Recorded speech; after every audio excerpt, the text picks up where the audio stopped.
अभी तक नहीं। हरीश गिडवानी ने अकाउंट्स की सारी फाइलें इसके अंदर लॉक कर रखी हैं और पासवर्ड उसी के पास है। इसको खोलना इतना आसान नहीं होगा। What about you? मैंने भी ऑफिस अकाउंट की सारी फाइलें चेक कर ली। उसमें तो बैंक ट्रांजैक्शन की पिछले 2 महीने की फाइल ही नहीं है।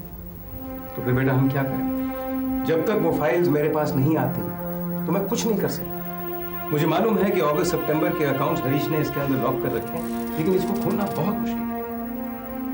मुझे पता था पापा ये काम बहुत मुश्किल होगा, इसलिए मैंने एक और इंतजाम किया है। और इंतजाम किया? मतलब? कारपेंटर।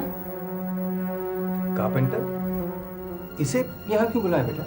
पापा, पासवर्ड ना होने की वजह से हम ये कंप्यूटर फाइल नहीं खोल पा रहे हैं। बाकी सारी तलाशी हम ले चुके हैं, बस सिर्फ एक कबर्ड बचा है और ये जरा हम इसे खोल सकते हैं। वो तो मैं जानता हूँ बेटा, लेकिन ऐसा करना ठीक होगा? पापा इसमें गलती क्या है? वैसे भी ये उसकी कोई पर्सनल कबर्ड तो है नहीं, आफ्टर ऑल कंपनी की है। और अगर उसकी गैरहाजिरी में कोई इमरजेंसी आती है तो हम ऐसा कर सकते हैं पापा। आप इसे खोल सकते हैं।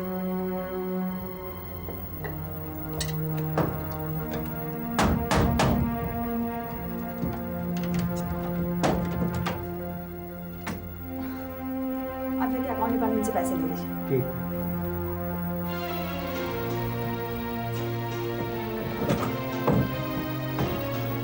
है उसमें?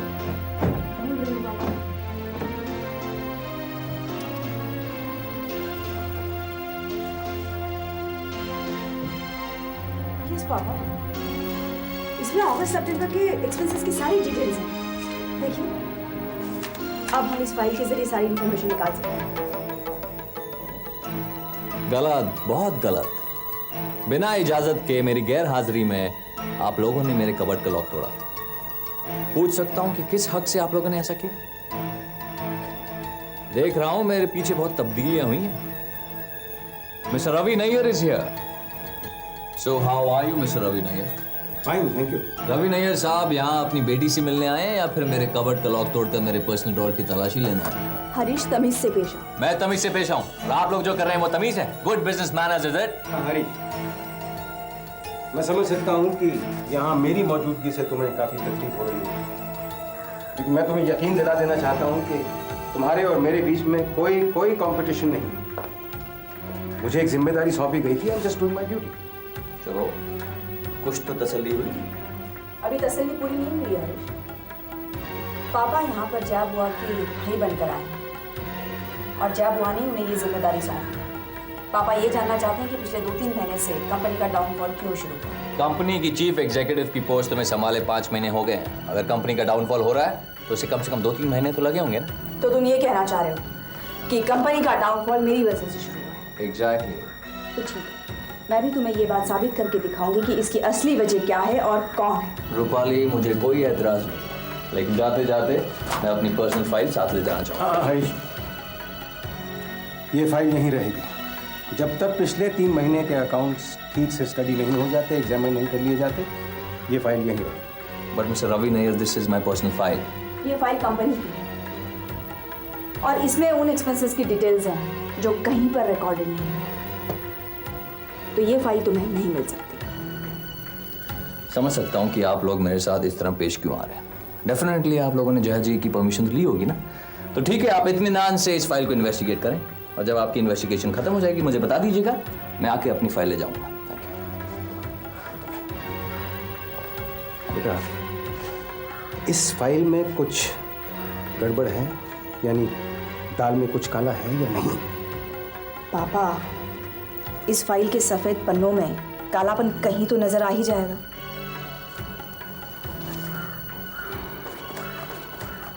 I hope you right. भाई साहब, मैं खुद आके आपसे मिलूंगा। देखिए, आप बार बार फ़ोन करके परेशान मत कीजिए। मैं पहले ही बहुत परेशान हूँ। Please please, thank you.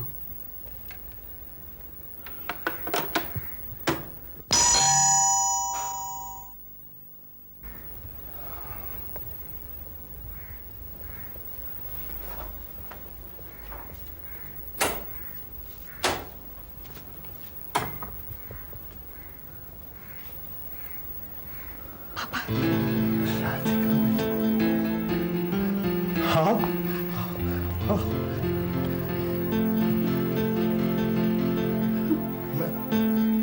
पानी लेके आता हूं तुम्हारे लिए। हैं? पापा, पापा, बचपन से पली इतनी बड़ी हो गई, कभी मैंने सोचा ही नहीं था कि मेरी मुलाकात मेरे पापा से होगी। माँ ने कहे हुए झूठ को ही मैं सच मानती आई कि मेरे पापा मर चुके हैं, इसलिए आपसे मिलने की कोई उम्मीद नहीं थी। लेकिन पापा, जब मुझे सच्चाई का पता चला तो मेरे दिल में आपसे मिलने की आस जग गई। लेकिन पापा, हमारी मुलाकात ऐसे हालात में होगी, ये कभी मैंने सोचा भी नहीं था।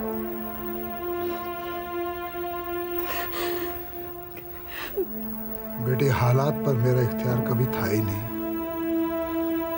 जानती हो, जिंदगी में अगर सबसे ज्यादा जिल्लत किसी ने सही है तो वो मैंने सही है।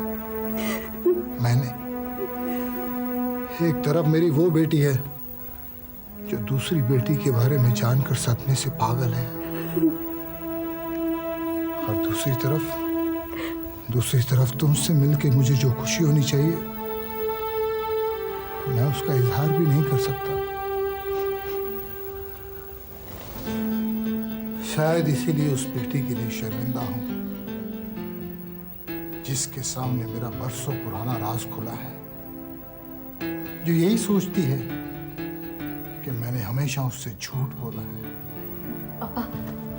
पापा, मैं आपके लिए किसी भी सच्चाई का सामना कर सकती हूँ। मैं बता दूंगी उसको कि मेरी मम्मी और उसकी मम्मी का मिलना महज एक इत्तेफाक था, और उसी इत्तेफाक की वजह से मैं मिली। मैं शेफाली को समझाऊंगी कि यह आपकी कोई चाल नहीं है, ये तो हालात की चाल है। चाल किसी ने भी चली हो बेटी, मगर गुनहगार हमेशा मुझी को साबित किया गया है। सबकी नजरों में मैं ही गिरा हूं, मगर यकीन मानो इसमें मेरा कोई गुनाह नहीं। अगर गुनाह है तो सिर्फ ये कि मैंने कभी भी किसी को रिश्तों के अंधेरे में नहीं रखा। लेकिन मुझे क्या मिला? मुझे कुछ नहीं। जब मैंने जया को निवेदा के बारे में बताया तो उसने मुझसे नाता ही तोड़ लिया। और निवेदा तो मुझे कभी समझ सकी नहीं, कभी नहीं समझा उसने मुझे। पापा, मैं आपको समझना चाहती हूँ। पापा, मैं ये जानना चाहती हूँ कि आपने जो कुछ मेरी मम्मी के साथ किया वो क्यों किया। लेकिन उससे पहले पापा, मैं ये भी जानना चाहती हूँ कि क्या आप मुझसे प्यार करते हैं? आपके दिल में मेरे लिए इज्जत है?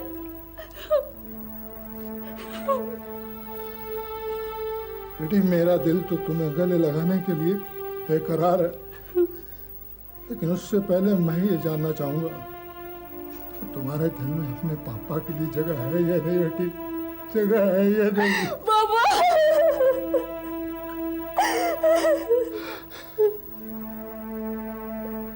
ये सब रूपाली का किया धरा है। ऑफिस के काम से उसने मुझे टूर पर भेज दिया, और मेरे पीछे उसने अपनी चालें कुछ इस प्रकार चली कि रवि नायर वापस इस कंपनी में लौट आया। और मत मानो मेरी बात, और कहो कि नफरत दिमाग से होती है, दिल से नहीं होती। प्लानिंग के अलावा तुमने आज तक किया क्या है? कुछ नहीं किया तुमने। एक सूखे पत्ते की तरह वो तुम्हें इस शहर से उस शहर में फेंकते रहे। That's all। मेरी गैर मौजूदगी को तो मेरी मजबूरी मत समझो अशोक। आज तक मैं जहां पर भी रहा हूं, मैंने अपने हाथों को मजबूत किया है और दुश्मनी को ताकत दी है। अशोक, कंप्यूटर्स का जमाना है। आज तुम कहीं भी बैठकर किसी की भी बिजनेस फाइल को एक्सेस कर सकते हो, उसे पढ़ सकते हो और उसे बर्बाद कर सकते हो। एक किस्म से अच्छा ही हुआ, शायद इट्स अ प्लस पॉइंट। भले ही रूपाली ने डेस्क के ड्रॉअर का ताला तोड़ दिया था, लेकिन उसे मिला क्या? कुछ नहीं, क्योंकि मैंने अपने सीक्रेट पेपर्स पहले से ही शिफ्ट कर लिए थे। हाँ, अब जब जयप्रसाद का बिजनेस ठप होगा और मैं वहां पे नहीं हूंगा, तो इल्जाम किस पर लगेगा? मुझ पर या रवि नायर पर, जो इस वक्त शायद अपनी बहन की हकीकत में मदद करने आया, या फिर मेरी पोजीशन हथियाने आया। अशोक, उसके जो भी इंटेंशंस हो, उसका फ्यूचर ब्राइट नहीं है। सारी तौमतें, सारे इल्जाम उसे अपनी जान पर झेलने होंगे। तुम्हारी बातें बहुत ज्यादा तो नहीं, लेकिन कुछ कुछ मेरी समझ में आ रही हैं। तुमने दूर रहकर भी जया प्रसाद और रवि नैयर के लिए अलग अलग कब्र खोदी है। अलग अलग नहीं अशोक, एक साथ और वो भी एक ही जगह। जब जया प्रसाद का बिजनेस दफन होगा, रवि नैयर भी दफन होगा। और ये मुमकिन कैसे होगा? होगा अशोक, जरूर होगा। जब मेरे इंतकाम का तरीका जया प्रसाद और उसके बिजनेस पर अपनी कहर बरसाएगा, उसके ठीक 24 घंटे के बाद तुम्हारे इंतकाम का तरीका रवि नायर और उसकी बची हुई इज्जत को खत्म करने में काम आएगा।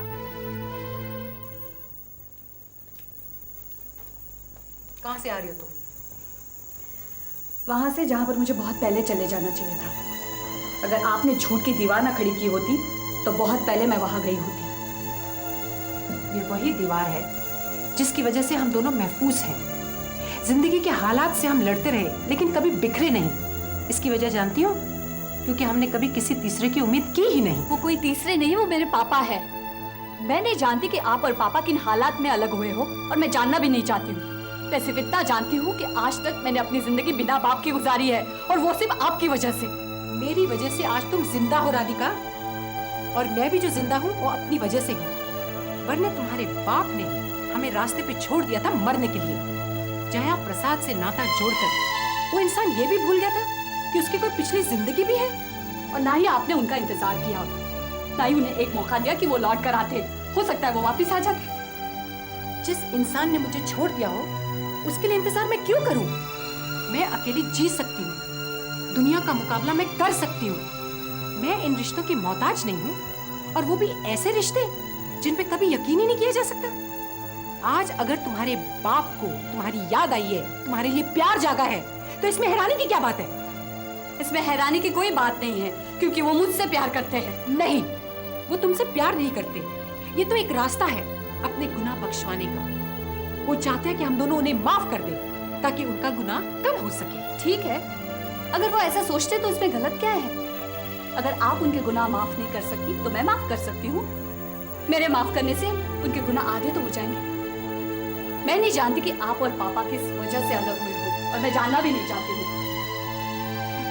मैं इस वक्त खुद एक छाव की तलाश में हूँ, और वो छाव मुझे पापा से मिल सकती है। मैं वो पापा का प्यार हासिल करना चाहती हूँ जो इस वक्त सबसे ज्यादा शेफाली को मिल रहा है, और वो मैं हासिल करके ही रहूंगी।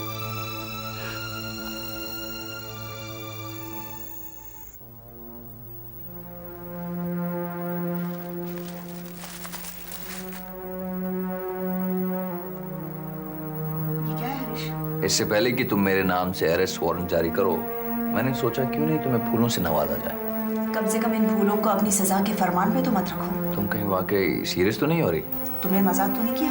बिल्कुल मजाक किया था, बिल्कुल। और तुमने सोच कैसे लिया कि मैं इस कंपनी से पैसे चुरा सकता हूँ? फाइल तुम्हारे सामने है, मैं तुम्हारे सामने बैठा हूँ, चेक कर लो। एक एक पैसे का तुम्हें हिसाब मिल जाएगा। तो फिर तुम्हें इन फूलों की जरूरत क्यों पड़ी हरीश? कम ऑन रूपाली, गुजरे हुए वक्त को तुम इस तरह भुला नहीं सकती हो। हमारे बीच एक रिश्ता था। हाँ ठीक है, हमने उसे नाम नहीं दिया था, लेकिन आज भी ये रिश्ता पनपना चाहता है। हरीश, हर रिश्ते की एक हद होती है, और कोई भी रिश्ता एक हद से आगे नहीं पनप पाता। हम दोनों भी रिश्ते की आखिरी हद तक पहुंच चुके हैं। अब मुझे लगता है हम काम की बात करें। यानी कि अभी तक जो बातें हो रही थी वो फिजूल की बातें थी। हरीश, मैंने तुम्हारी फाइल अकाउंट के फाइल से मिलाने की पूरी कोशिश की। बाकी सब तो ठीक है, लेकिन तुम्हारे टूर पर जाने से पहले तुमने जो 7,90,000 विड्रॉ किए थे, उसमें से सिर्फ 2,55,000 का हिसाब है। बाकी की डिटेल्स फाइल में मौजूद नहीं है। ऐसा बिल्कुल नहीं हो सकता है। जब कभी मैंने पैसे विड्रॉ किए हैं, मैंने बकायदा एक्सपेंस रिपोर्ट तैयार की है और उसे सबमिट किया है। तुमसे शायद गलती हो रही होगी, प्लीज चेक। वो तो मैं कर ही रही। मैंने सोचा मैं तुम्हें इत्तला कर दूं, शायद तुम्हें कुछ याद आ जाए। रूपाली, कहीं तुम मुझ पर इल्जाम तो नहीं लगा रही? अभी मैं सिर्फ कंपनी के अकाउंट्स क्लियर कर रही हूँ, और मैं सिर्फ इतना चाह रही हूँ कि जब पापा बुआ को डिटेल्स दे तो उन्हें मेहनत कम कर। फिलहाल इसके अलावा और कोई इरादा नहीं है। फिलहाल यानी कि उसके बाद गुंजाइश है। मुझे पता है कि तुम्हारी ये इनसिक्योरिटी एक दिन तुम्हें जरूर ले डूबेगी। काश उस वक्त तुम मेरे साथ मेरी नाव में सवार। हरीश, फिलहाल मैं बहुत बिजी। हाँ, अगर ये फूल तुम पानी में रखोगी तो शायद जल्दी मुरझाएंगे।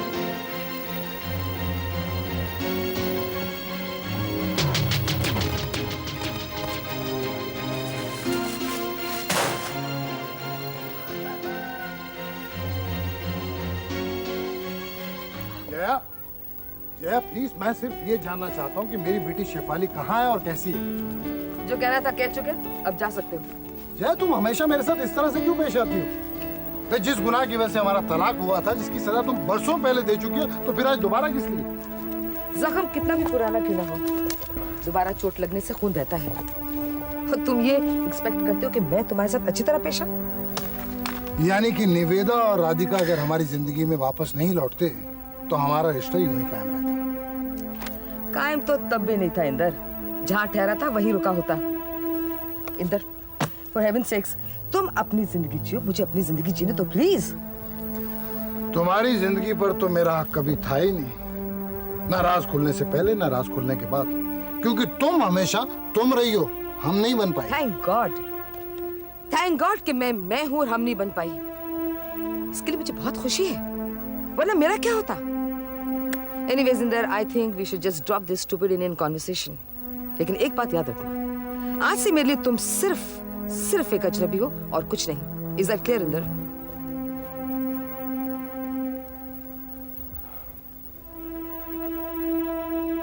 तुम कभी नहीं बदलोगी जया, और तुम्हें कोई नहीं बदल सकता। Oh God, this phone never stops ringing. Nathan Bhandari here. Hello, मैं सुनीतन भंडारी। हाँ, कौन बोल रहे हैं? भंडारी साहब, मेरे नाम से तो आपको कुछ लेना देना है नहीं। बहरहाल, मैं जो आपको बताने वाला हूँ उससे आपके पाँव के नीचे की जमीन जरूर खिसक जाएगी। तुम्हें बात करने की तमीज नहीं है। Who the hell are you? Bhandari साहब, आप एक ही सवाल बार बार पूछकर अपना वक्त क्यों ज़ाया कर रहे हैं? देखिए, मैंने आपको फोन किया है आपके ऑफिस में पलने वाले आस्तीन के सांप से आपको आगाह करने के लिए। What do you mean? क्या मतलब है तुम्हारा? मेरा मतलब है आपका भरोसेमंद एम्प्लॉय बॉबी, जिसकी एक ही मेहरबानी पर आप इतने फिदा हो गए कि आपने ये भी जानने की कोशिश नहीं की कि वो आदमी असल में है क्या, उसका असली रूप क्या है। Just cut this crap. मुझे तुम्हारी बकवास नहीं सुननी है। सुनना तो आपको पड़ेगा नितिन जी, क्योंकि आप सुनेंगे नहीं तो आपकी आंखें कैसे खुलेंगी, और आंखें नहीं खुलेंगी तो आपको इस बात का एहसास कैसे होगा कि जिस गाड़ी से आपका एक्सीडेंट होने वाला था उस गाड़ी का ड्राइवर बॉबी का दोस्त था। झूठ बोलते हो तुम, बकवास कर रहे हो। भंडारी साहब, आपको यकीन करना है कीजिए, नहीं करना मत कीजिए, आपकी मर्जी है। लेकिन हाँ, मेरी दूसरी बात पर तो आपको मरकर भी यकीन करना पड़ेगा। कौन सी दूसरी बात? बॉबी की दूसरी चाल, जिसका सबूत अभी भी आपके ऑफिस में मौजूद है। कैसा सबूत? भंडारी साहब, जिस शख्स ने अपने 3 साल की बेरोजगारी में कभी 500 रुपए भी एक साथ नहीं देखे थे, आपने उसे 5 लाख रुपए भी दिए। और वो आदमी कितना शातिर होगा सोचिए, कि खुद अपने कपड़े फाड़कर आपके पास पहुंच गया कि गुंडों ने उसे पैसे छीन लिए हैं, और आपने विश्वास कर लिया। उसे ये तो पूछा होता कि भले मानस वो गुंडे तेरे ड्रॉर में 50,000 रुपए क्यों छोड़ गए। इसके बारे में सोचेगा भंडारी साहब, आपको सब सवालों के जवाब मिल जाएंगे। हेलो? हेलो?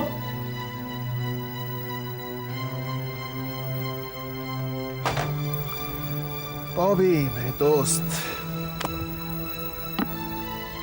अब तुझे एक बार फिर से मेरी मेहरबानियों का मोहताज होना पड़ेगा, मेरे फेंके हुए टुकड़ों पर पलना पड़ेगा।